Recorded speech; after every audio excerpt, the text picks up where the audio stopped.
Hai. Perkenalkan, saya Sarana Jimaya Rambusa dari kelas AD2 Prodi Pendidikan Ekonomi dengan NIM 22804245. Baik, di sini kita akan membahas mengenai pemberian dari gaya belajar. Jadi nanti di akhir kita akan menyimpulkan bagaimana kita mengenal diri sendiri, mengenal kepribadian kita dan gaya belajar apa yang cocok dan selaras dengan kepribadian kita. Oke, mari kita simak. Jadi, apa itu kepribadian dan apa itu gaya belajar? Nah, pertama, gaya belajar merupakan sebuah pendekatan yang menjelaskan mengenai bagaimana individu belajar atau cara yang ditempuh oleh masing-masing orang untuk berkonsentrasi pada proses dan menguasai informasi yang sulit dan baru melalui persepsi yang berbeda. Jadi, tentu saja, gaya belajar masing-masing orang sebagian besar akan berbeda. Mungkin ada beberapa, salah satu aspek yang sama, namun beberapa di antaranya pasti akan berbeda. Selanjutnya, apa itu kepribadian? Nah, kepribadian sendiri merupakan aspek unik dalam diri individu yang terbentuk secara dinamis melalui interaksi antara faktor psikologis dan fisiologis. Jadi tentunya kepribadian seseorang pasti akan berbeda-beda dari orang lainnya karena dibentuk oleh berbagai macam faktor, baik faktor lingkungan, keluarga, masyarakat yang di dalamnya dalam prosesnya pasti akan berbeda-beda sehingga menghasilkan kepribadian yang berbeda juga. Jadi sampai di tahap pertama ini, apakah kalian sudah memiliki gambaran apa sih gaya belajar kalian dan apa bentuk kepribadian kalian? Nah, jadi di sini kita memakai teori gaya belajar model FARC. Nah, model FARC ini merupakan salah satu teori gaya belajar yang dikembangkan oleh Neil Fleming. Dalam gaya belajar model FARC, ada 4 tipe gaya belajar utama. Yang pertama itu ada visual atau dilambangkan dengan huruf V. Nah, terlihat di gambar bahwa orang dengan gaya belajar visual ini lebih mudah memahami informasi melalui gambar, diagram, grafik, peta pikiran, warna, dan simbol visual lainnya. Mereka suka melihat data yang terstruktur secara visual. Nah, yang kedua, ada tipe gaya belajar auditori atau disimbolkan dengan huruf A. Dapat dilihat di gambar bahwa tipe ini belajar paling efektif melalui pendengaran. Mereka senang belajar dengan cara mendengarkan penjelasan, berdiskusi, mengikuti ceramah, atau menggunakan audio seperti podcast dan rekaman suara. Yang ketiga ada tipe gaya belajar read or write. Ini tuh disimbolkan dengan huruf R.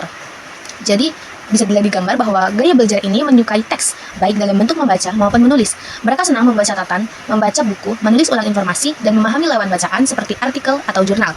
Dan yang terakhir, ini ada tipe gaya belajar kinestetik. Dapat dilihat di gambar ini, contohnya itu mereka sedang berkelompok, betul. Jadi pembelajar kinestetik lebih suka belajar dengan praktik langsung, pengalaman nyata, dan aktivitas fisik. Mereka memahami informasi dengan menyentuh, mencoba, atau melakukan eksperimen langsung. Jadi contohnya adalah seperti melakukan proyek bersama dengan teman sekelompoknya. Nah, beberapa orang sendiri bisa memiliki kombinasi dari 2 atau lebih gaya belajar atau disebut dengan multimodal. Jadi penting untuk mengenali mana yang paling dominan agar proses belajar lebih efektif. Seperti itu.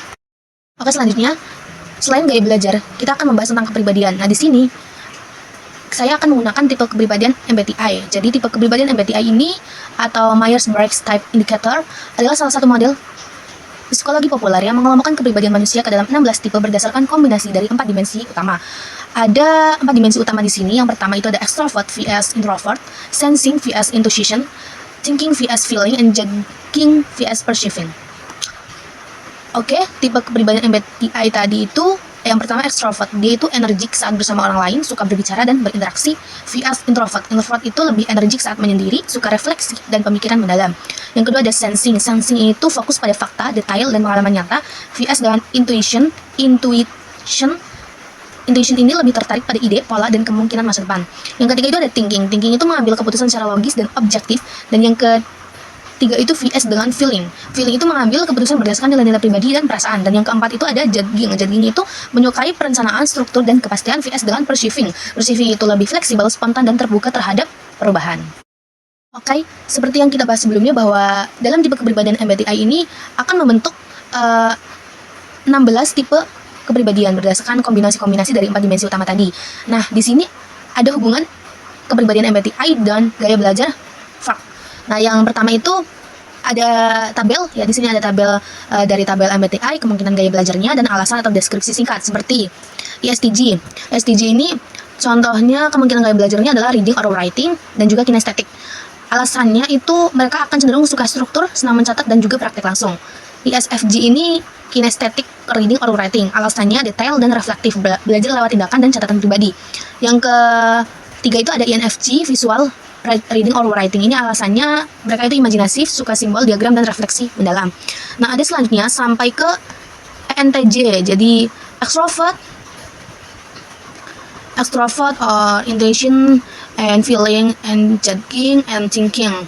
Pokoknya di sini sesuai tipe kepribadian menurut MBTI tadi kan ya, kalian bisa mencari mana sih tipe kepribadian dan gaya belajar yang mungkin paling mirip dengan realita di diri kalian sendiri. Jadi kalian bisa belajar, bisa menerka, dan bisa menilai diri kalian sendiri. Aku nih kepribadiannya apa, gaya belajarnya apa, yang cocok gimana. Karena lagi-lagi semuanya tidak bisa terpatok mutlak pada teori. Dan bisa juga tetap fleksibel tergantung pengalaman pribadi. Seperti itu ya. Jadi dari teori-teori, dari ilmu yang udah kita pelajari tadi mengenai MBTI dan juga gaya belajar FAK, kalian bisa menentukan apa gaya belajar kalian dan apa MBTI kalian. Oke, selesai sudah pembahasan kita hari ini. Jadi, apa kepribadian dan gaya belajarmu? Apakah kamu sudah mulai mengenal diri sendiri? Baik, jangan lupa komen di bawah ini ya. Bye-bye.